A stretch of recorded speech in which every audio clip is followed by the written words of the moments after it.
Kata Ibnu Sina, daya yang di dalam ini ayo dikendalikan dengan akal yang sehat. Jadi dialah yang tahu mana yang baik, mana yang buruk. Dialah yang bisa ngerem, dialah yang mampu mengendalikan. Jadi ayo dicek kalian termasuk mentalnya sehat apa tidak. Kalau tidak, yuk ayo diobati pelan-pelan. Karena ya sulit kalian bisa sukses kalau dalammu tidak sehat, mentalnya tidak sehat. Kalian juga kan sering mencurhatkan overthinkingmu dan lain sebagainya. Itu gangguan kecemasan sebenarnya. Solusinya menarik, kata Ibnu Sina, kalau untuk masalah mental yang itu isinya cemas, depresi, stres, lakukan terapi mental juga. Terapi mental itu isinya tiga.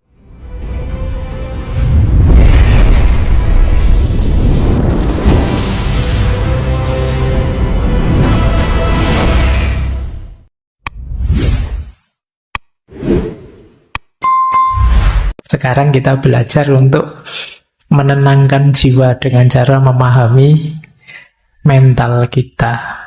Tidak ada apa-apa kok rasanya stres terus ya, cemas terus. Pikiran ini rasanya nggak ada tenang-tenangnya. Padahal juga tidak ada apa-apa, entah karena apa. Padahal sudah belajar stoik berbulan-bulan. Kamu kan andalanmu stoikisme hari ini. Teori stoik saya hafal Pak, tapi ya menjalankannya tetap gelisah terus saya. Ngaji filsafat dibolan-balani diulang-ulang, ya hasilnya cuma ngantuk. Kalau tubuh yang sakit mungkin ya ke dokter, karena kita bukan dokter jadi tidak tahu. Tapi mental sehat, itu mungkin kita bisa mengidentifikasi. Kalau di Ibnu Sina, secara umum orang mentalnya sehat, itu cirinya 4. Jadi ini berhubungan dengan diri kita. Jadi emosi stabil. Emosi stabil itu bukan berarti tidak pernah marah atau tidak pernah sedih. Tidak. Ya bisa marah, bisa sedih, tapi bisa kita kendalikan. Bisa kecewa, bisa stres juga, tapi tidak berlebihan. Bisa kita kendalikan. Ini namanya emosinya stabil. Tidak meledak-ledak, juga tidak apatis, tidak bisa dipengaruhi, tapi ya bisa, cuma ya stabil saja.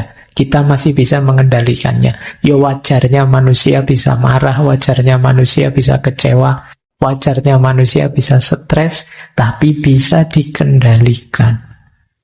Ini berarti kita masih sehat. Jadi tidak usah galau, Pak saya kok marah terus ya Pak. Ya asal kalian masih bisa mengendalikannya, masih tergolong sehat. Tapi kalau kalian marah terus tidak bisa mengendalikan, lupa diri, tidak bisa ngontrol diri, sehingga efeknya marah jauh lebih besar daripada sebabnya, ada yang tidak beres. Mulai harus introspeksi. Kemudian pikiran kita jernih. Pikiran jernih itu berfungsi normal. Jadi bukan berarti harus pinter selevel para filosof, tidak begitu. Pikiran jernih itu bisa kita pakai untuk hidup sehari-hari, untuk hidup normal. Kadang-kadang ada orang yang pikirannya tidak fokus, terganggu, dipakai mikir tidak bisa, buntu dan lain sebagainya. Jadi hidupnya mungkin mengandalkan insting saja, dia kalau diajak mikir tidak nyampe, bingung lah. Ini pikirannya tidak jernih. Atau terganggu oleh mindset macam-macam, wawasan dari medsos apa dan lain sebagainya, sehingga tidak jernih. Maka kalau pikiranmu bermasalah, ayo disembuhkan. Jangan dibiarkan saja, karena kuncimu ada di situ. Yang ketiga, harmoni antara jasmani dan rohani. Batin harus sehat, fisik juga harus sehat, karena dua-duanya saling mempengaruhi. Nanti Ibnu Sina ini orang pertama yang punya konsep yang sekarang disebut dengan psikosomatis. Jadi jangan dikira mental itu, batin itu tidak mempengaruhi fisik dan juga sebaliknya. Dua-duanya saling mempengaruhi. Kalau mentalmu sedang galau, sedang kacau, lama-lama bisa saja itu kena fisik. Nah, kalau kalian kan biasanya pakai istilah kena mental. Nah, bisa saja dari kena mental, lanjutannya kena fisik. Sakit beneran. Dan yang keempat, jangan lupa batin kita itu ada unsur spiritualitas. Ada fitrah religiositas. Ada nurani yang mendorong kita untuk bermoral. Ini juga harus hidup. Kalau ini tidak hidup, ada yang hilang dari kemanusiaan kita. Jadi kalau kalian hanya fokus di 3 yang atas, lupa bahwa kita punya spiritual, ada unsur moralitasnya, ya nanti ada bagian tertentu hidupmu yang hilang. Itu kadang orang merasa hampa, merasa jemu, merasa tidak bermakna, dan lain sebagainya. Karena urusan makna hidup, kedalaman hidup itu adanya di spiritualitas. Jadi ayo dicek kalian termasuk mentalnya sehat apa tidak. Kalau tidak, yo ayo diobati pelan-pelan. Karena ya sulit kalian bisa sukses kalau dalammu tidak sehat, mentalnya tidak sehat. Jadi Ibnu Sina itu punya kategori kondisi tubuh kita, kondisi diri kita itu 3. Kita kan selalu menyebutnya hanya 2. Kalau tidak sehat ya sakit. Tapi kata Ibnu Sina tidak, kita itu ada 3 kondisi diri kita. Yang pertama adalah sihah. Kalau ini ya jelas sehat. Yang kedua marid. Marid itu sakit. Cuma beliau nambah 1 kategori lagi. Ini kategori tengah-tengah. Laisat bisihah wala marad. Disebut sehat tidak bisa, disebut sakit juga tidak bisa. Jadi kalau disebut sakit, gejalanya belum muncul, tapi kalau disebut sehat, kok rasanya ada yang tidak beres dengan diri kita. Nah, ini kalian dapat kategori lagi ya. Kadang-kadang kalau ketemu teman itu, gimana kabarnya, sehat? Itu boleh kalian jawab, rasanya sehat juga enggak, tapi sakit juga enggak. Itu kategori ketiga itu. Jadi apa di antara cirinya? Ya banyak sih beliau menyebut, tapi antara lain itu. Kalau tiba-tiba teman-teman merasa capek terus, kelelahan yang kronis, itu mesti ada yang enggak beres. Apakah itu karena mental atau karena fisik yang enggak beres? Itu biasanya kalian rasanya capek. Perasaan istirahat cukup, makan cukup, tapi rasanya kok lemes terus ya. Mungkin ada yang tidak beres. Tapi gejala penyakitnya belum muncul. Jadi misalnya diperiksakan mungkin ya kalau ke puskesmas belum ketemu, mungkin perlu spesialis yang apa yang bisa menemukan. Ini yang disebut laisat bisihah wala marad. Kata Ibnu Sina, jiwa kita itu ada 3 unsur, kadang orang menyebutnya 3 daya, 3 kekuatan. Yang pertama jiwa nabatiyah, vegetatif. Itu isinya tumbuh dan reproduksi. Jadi dorongan untuk tumbuh, bereproduksi. Tiba-tiba teman-teman ingin makan, lapar, ingin kawin, bereproduksi. Itu muncul dari daya jiwa namanya vegetatif. Jiwa nabatiyah. Seperti tumbuh-tumbuhan. Nanti ada unsur hayawaniyah. Ini hubungannya dengan emosi, keinginan, cita-cita.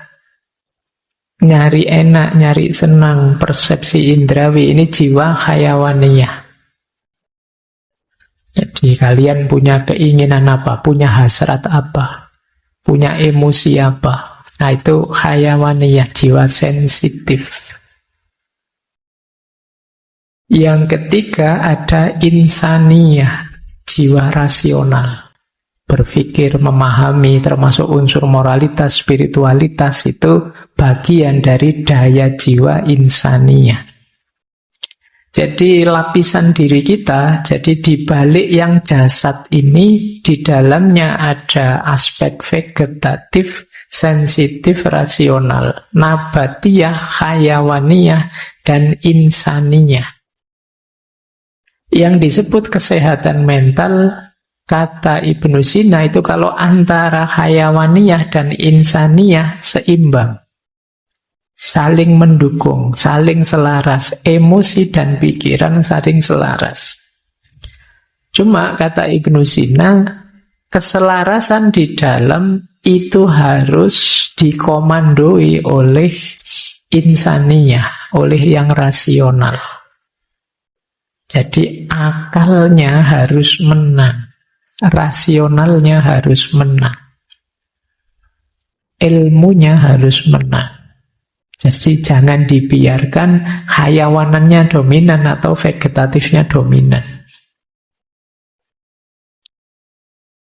Apa ada Pak orang yang hayawanannya, kehewanannya lebih dominan? Ya ada orang yang ambisi, emosional, segala cara ditempuh asal cita-citanya tercapai, itu hayawaniyahnya dominan. Tidak peduli aturan, tidak peduli norma, hayawaniyahnya dominan. Apa ada Pak orang yang vegetatifnya dominan? Ada.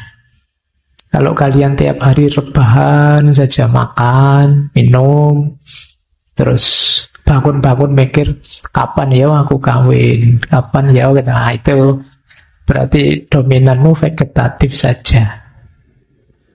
Nah, kan sekarang banyak orang bilang, wah hari ini banyak generasi rebahan, itu berarti orientasimu vegetatif saja. Kata Ibnu Sina, daya yang di dalam ini ayo dikendalikan dengan akal yang sehat.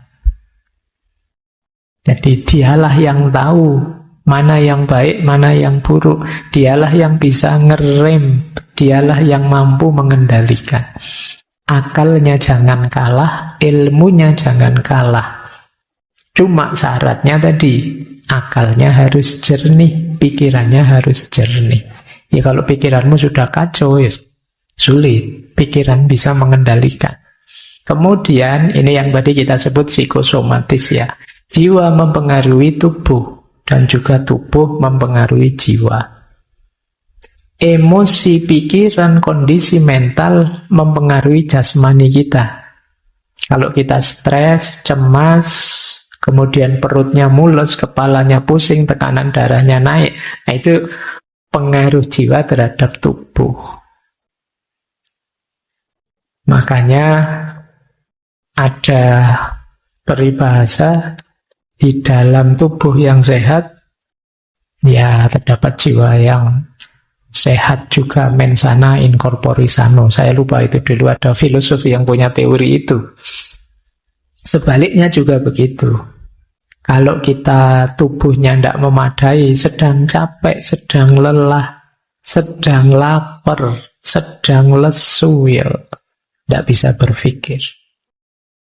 Jadi mekanisme yang di dalam tidak bisa. Baik, jadi ini sedikit uraian saja tentang hubungan antara jiwa dan tubuh. Kuncinya tetap ya, yang di dalam harus dikendalikan oleh pikiran kita. Pikiran kita yang kata Ibnu Sina begini, saya tadi ngutip quote menarik. Inna quwatal fikri qadiratun ala ihdasil maroti wassifai minhu.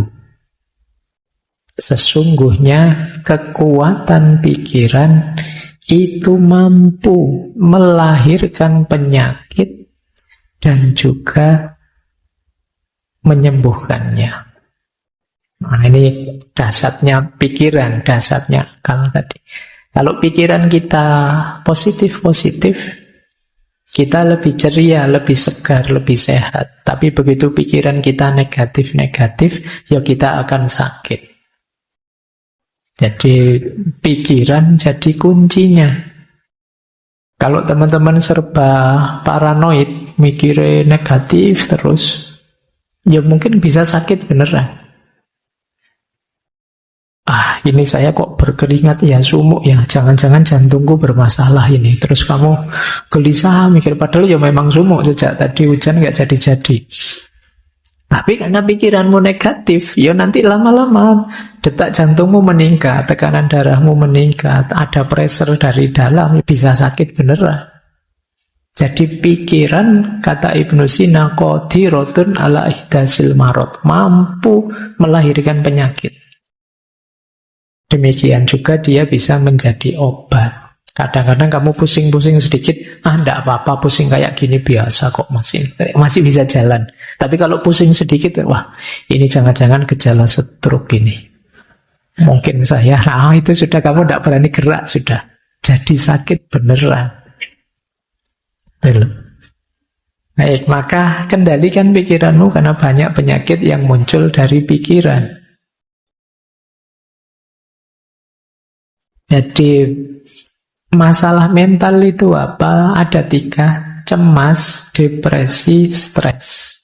Kalian mungkin banyak yang, karena saya kapan itu baca berita, tingkat orang yang mengalami gejala kecemasan itu di Indonesia pesat sekali jumlahnya, peningkatannya.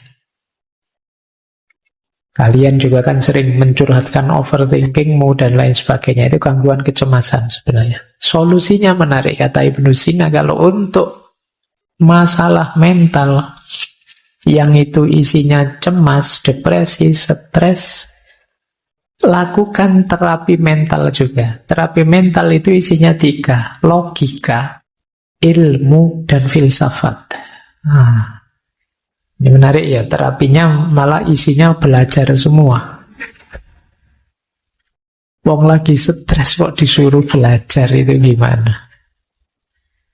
Maksudnya apa? Yang pertama, logika itu membantu kita berpikir jernih dan rasional. Misalnya kita cemas, kadang-kadang kecemasan kita itu tidak beralasan. Cuma ya mengganggu kita tiap hari. Nah kalau pikiran kita jernih, kita bisa menegaskan, ngapain aku kok cemas, wong itu belum terjadi, masih besok, masih bisa ya, bisa tidak, kok aku sepanik itu sekarang. Ini pikiran yang bisa ngontrol kita seperti itu, logika. Jadi logika membantu kita berpikir jernih. Nah teman-teman boleh mulai latihan logika, ya, latihan berpikir jernih dan rasional.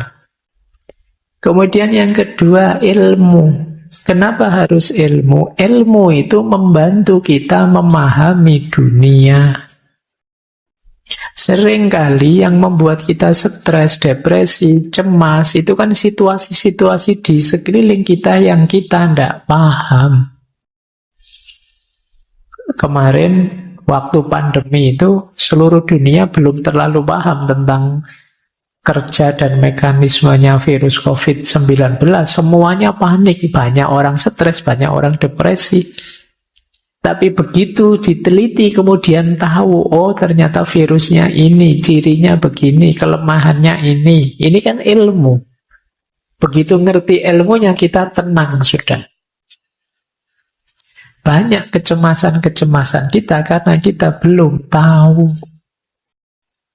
Jangankan yang besar-besar, belum tahu yang kecil-kecil saja kan juga. Mungkin yang belum pernah ngaji ke sini misalnya membayangkan nanti ngaji di sana kayak gimana ya?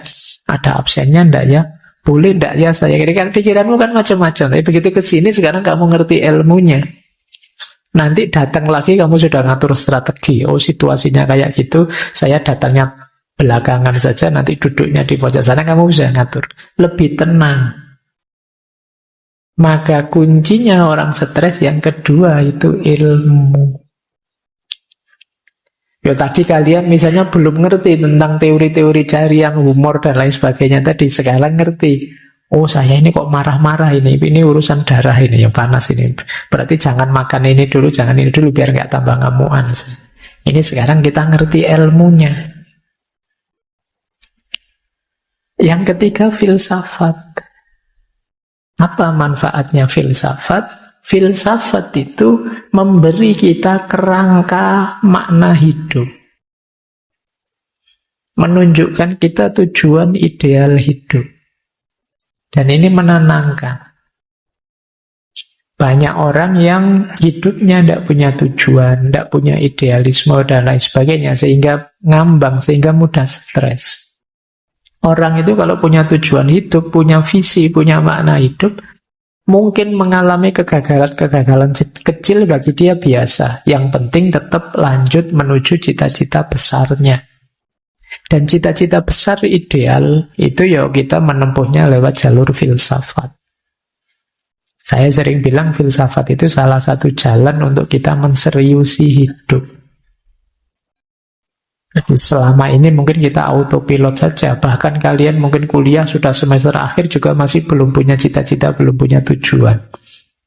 Kalau ditanya hidupmu mau kamu bawa kemana? Kamu ingin hidup yang seperti apa? Belum tahu Pak, belum mikir ke sana. Bahkan jurusan ini saya kira saya juga salah ngambilnya. Kamu bisa begitu. Kamu bisa sampai dewasa tidak punya orientasi, tidak punya tujuan. Nah, filsafat membantu kita menemukan itu. Jadi menarik, kalau itu gangguan mental sifatnya, masalah-masalah mental seperti cemas, depresi, takut, solusinya 3. Logika, ilmu, dan filsafat. Nah, makanya kemarin kita ngaji terus yang jadi buku itu judulnya Menjaga Kewarasan. Jadi kita belajar filsafat itu bagian dari menseriusi hidup biar kita tetap waras. Karena waras versi kita itu kamu cari di ChatGPT juga tidak ada. Seandainya ada juga tidak mesti cocok. Karena yang tahu hidup kita itu diri kita. Coba kamu tanya ya di GPT, wahai ChatGPT, tolong bantu saya biar saya bahagia bagaimana ya. Dia mesti ngomong macam-macam tapi tidak mesti cocok dengan kita. Karena yang tahu diri kita itu kita sendiri. Nah, di sini gunanya kita logika. Di situ gunanya kita belajar sendiri biar dapat ilmu, belajar cara berpikir filosofis biar bisa merangkai makna untuk hidup kita. Sekarang gangguan jiwa tipe keempat. Ini gangguan jiwa karena masalah spiritual. Ini harusnya agak panjang ya. Ketika kita merasa kehilangan makna hidup. Kita merasa jauh dari Tuhan. Nah, kata Ibnu Sina, ambil terapi jenis spiritual. Terapi spiritual itu komponennya 3. Doa, pikir, dan meditasi. Menenangkan diri, uzlah. Doa bisa membantu kita menemukan kedamaian batin. Zikir bisa membantu kita fokus pada hal-hal yang positif. Meditasi bisa membantu kita menenangkan pikiran dan tubuh. Jadi jangan lupa Ibnu Sina itu pikirannya lengkap. Nanti kitab-kitabnya belakangan juga tidak hanya filsafat, tapi corak tasawuf, corak mistiknya juga kuat. Beliau juga menulis misalnya falsafah masyrikiyah, filsafat timur. Beliau juga punya cerita-cerita seperti Hai bin Yaqdhan. Hai bin Yaqdhan itu yang lebih nulis cerita itu dulu ya Ibnu Sina, meskipun nanti nama tokohnya diambil oleh Ibnu Tufel untuk menulis cerita yang sama tapi dengan plot yang berbeda. Ada banyak cerita-cerita spiritual yang ditulis oleh Ibnu Sina karena beliau juga concern dengan masalah-masalah spiritual. Bahkan di falsafah masyrik itu ya beliau melihat bahwa manusia itu ada secara spiritual, ada tipe abid, ada tipe zahid, ada tipe arif. Abid itu orang yang menghidupkan spiritualitasnya lewat jalur ibadah. Rajin sholat, rajin puasa, sedekah, dan lain sebagainya. Ini tipe abid. ada tipe zahid.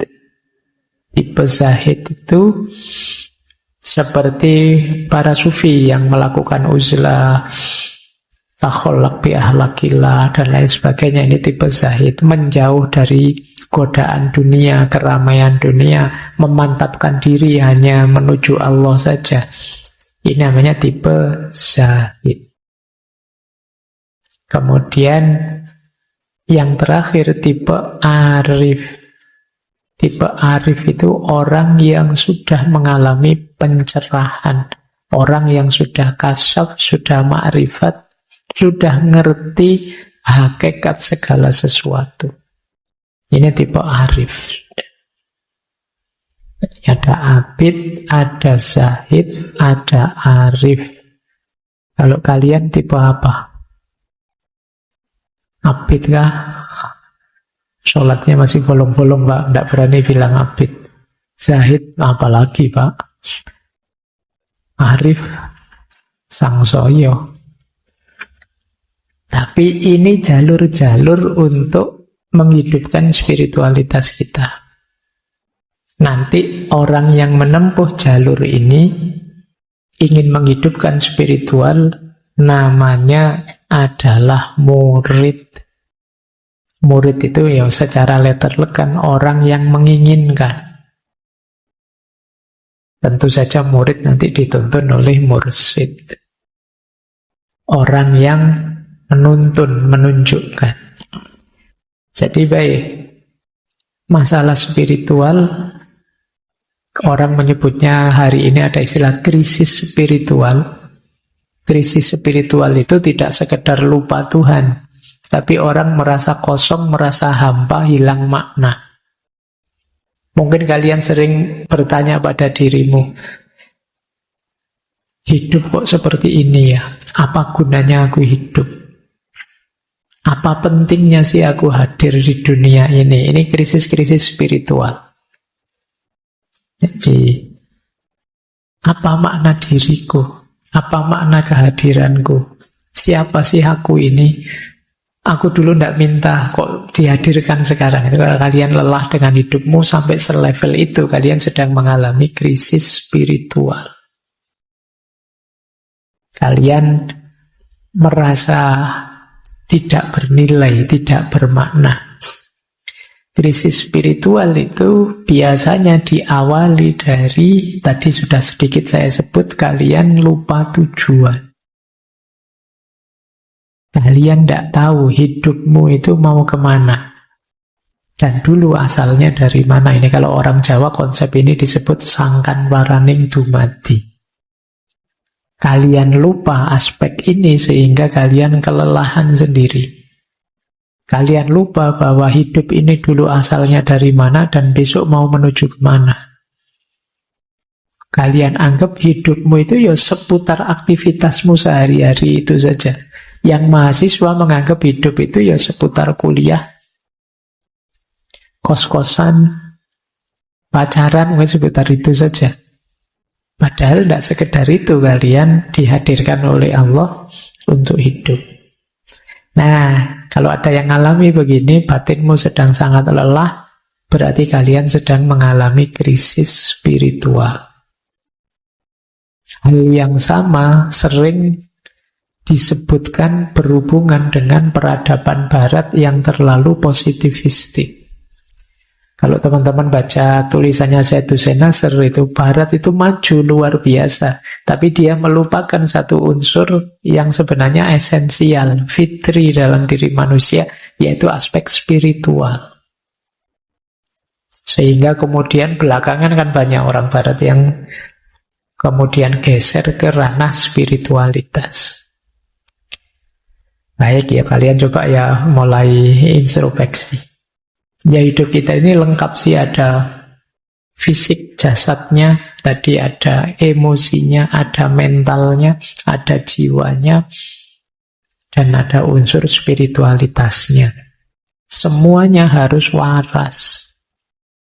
Kalau ada yang tidak waras, ya hidupmu akan tidak seimbang, timpang.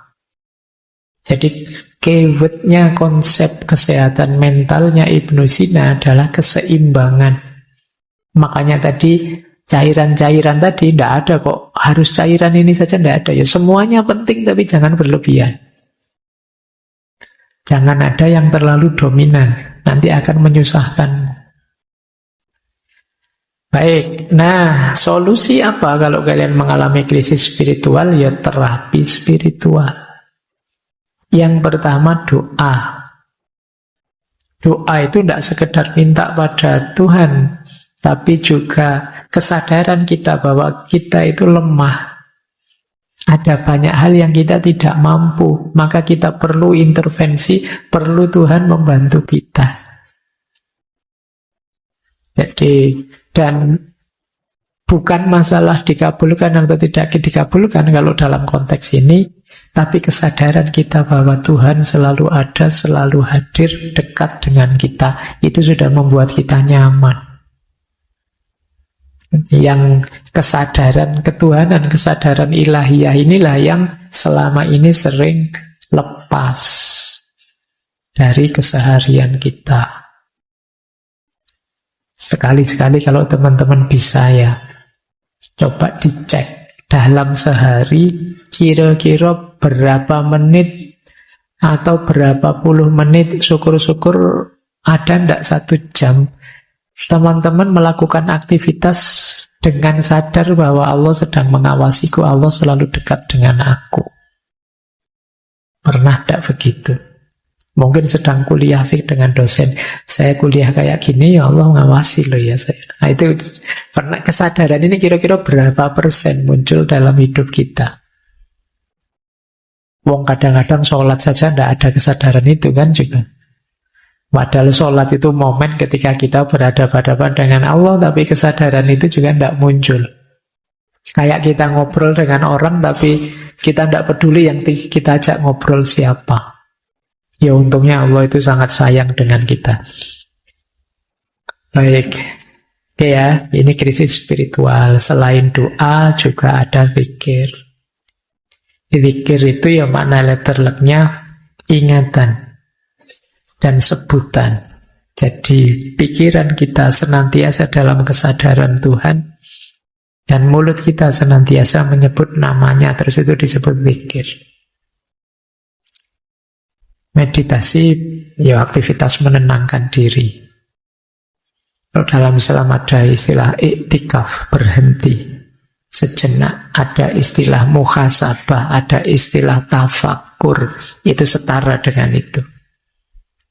Menghidupkan mindfulness dulu pernah kita bahas. Jadi ini krisis spiritual. Krisis spiritual ini gejalanya paling samar. Kalau krisis sebelumnya, teman-teman stres, teman-teman depresi, teman-teman marah, itu kan kelihatan. Tapi begitu krisis spiritual, tidak kelihatan. Hanya kita yang tahu, karena berhubungan dengan dimensi batin kita yang agak dalam.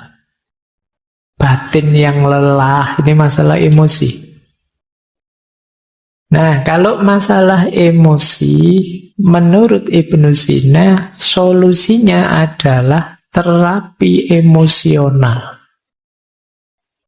Nah, terapi emosi kalau tadi logika, ilmu, filsafat, kalau ini musik, puisi, dan seni. Nah, ini menarik ya. Jangan salah, Ibnu Sina juga ahli musik. Beliau bisa memainkan banyak alat musik, juga bisa menyanyi. Nah, baik.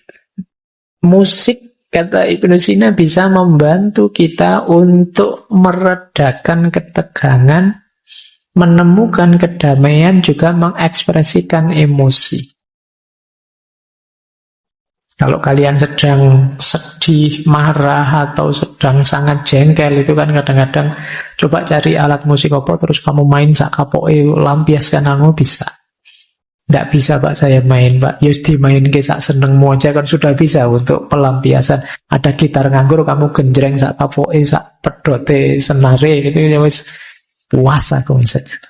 Nah ini yang disebut terapi emosional. Nyanyi, karaoke, sak keras-kerasnya nyanyilah. Itu bisa meredakan ketegangan dalam batin. Jadi musik bahkan bisa mendamaikan, tenang gitu. Kadang kalian dengerin musik apa itu rasanya sudah lupa dengan masalah-masalah yang tadi menegangkan kita. Jadi musik penting untuk membantu kita tenang. Dia bisa jadi katarsis. Lanjut. Terus puisi dan seni. Puisi bisa membuat kita lebih luas. Dulu mungkin teman-teman masih ingat ya. Kalau tidak salah tokohnya Hasrat Inayat Khan. Kata beliau, kalau kata-kata sudah tidak berdaya, maka puisi bisa membantu. Kalau puisi juga masih tidak ngangkat, musik bisa mewakili kita. Musik ya bukan lagunya, bukan syairnya. Kalau syairnya kan cenderung ke puisi, tapi musik itu kan tidak ada kata-katanya, dan kepala kita akan menerjemahkan sesuai kondisi kita masing-masing. Ya nanti kalau digabung dengan pandangan sufi yang lain, pada puncaknya sebenarnya katarsis paling hebat adalah kediaman kita. Keheningan. Tuh. Bisa, tapi yang paling tidak kan coba kalau teman-teman sedang sangat marah, sedang sangat sedih, dan belum bisa mengatasi sendiri. Misalnya tadi pikiran yang kita minta untuk mengendalikan sudah tidak berdaya karena saking sedihnya kita. Seni dan musik, juga puisi bisa membantu. Setiap kita pasti bisa nulis puisi. Tidak ada puisi yang jelek. Jadi kalau ada orang bilang, ini puisinya jelek, loh justru yang jelek itu lebih puitis. Makanya kalian pede saja, tulis saja. Lampiaskan apa yang ada di pikiranmu, suka-suka kamu sudah. Nah ini kan sebutannya makanya puisi. Ya kalau nulis beneran kan kamu rapi, ada subjek, predikat, objeknya, kalimat itu. Tapi begitu puisi, sudah nulis saja. Tidak usah ditanyakan, ini maksudnya apa, itu maksudnya apa. Suka-suka kamu saja. Karena memang tujuannya untuk katarsis. Nah, ini wanti-wanti dari beliau. Ini yang kadang-kadang kita berat menjalankannya. Ihdharul batnah. Jagalah benar-benar perutmu. Fa inna aksaror ilali innama tatawalladu min fudulit to'ami. Sesungguhnya sebagian besar penyakit itu muncul dari berlebihan makan. Ini nanti hubungannya dengan diet ya. Makanlah yang tepat sesuai kebutuhanmu. Tidak hanya yang bergizi, tapi termasuk tadi ya, yang sesuai kondisi mentalmu. Mungkin kamu perlu memperkuat unsur apa, melemahkan unsur apa. Karena kuncinya ada di makanan. Maka peringatannya Ibnu Sina, ihdharul batnah. Khawatirlah dengan perut. Jadi jaga. Karena perut kita itu sifatnya sangat toleran, terbuka. Apa saja kita masukkan, dia terima. Kalau mulut kan enggak. Mulut itu pahit kita muntahkan, enggak enak kita lepeh. Tapi kalau perut kita isi apa saja dia oke. Makanya kita harus menjaganya dari luar. Karena di dalam dia welcome saja sih kita kasih apa. Sarapan gorengan oke. Nanti makan siang gorengan lagi oke. Malam-malam gorengan lagi oke. Seminggu 7 hari Indomie terus oke, tidak apa-apa. Dia nerima saja. Padahal kunci kesehatanmu ada di situ. Ada yang bilang perut itu otak kedua, kepala kedua kita. Jadi sebagian besar penyakit jalurnya di situ. Maka perhatikan apa yang kita masukkan ke dalam perut kita.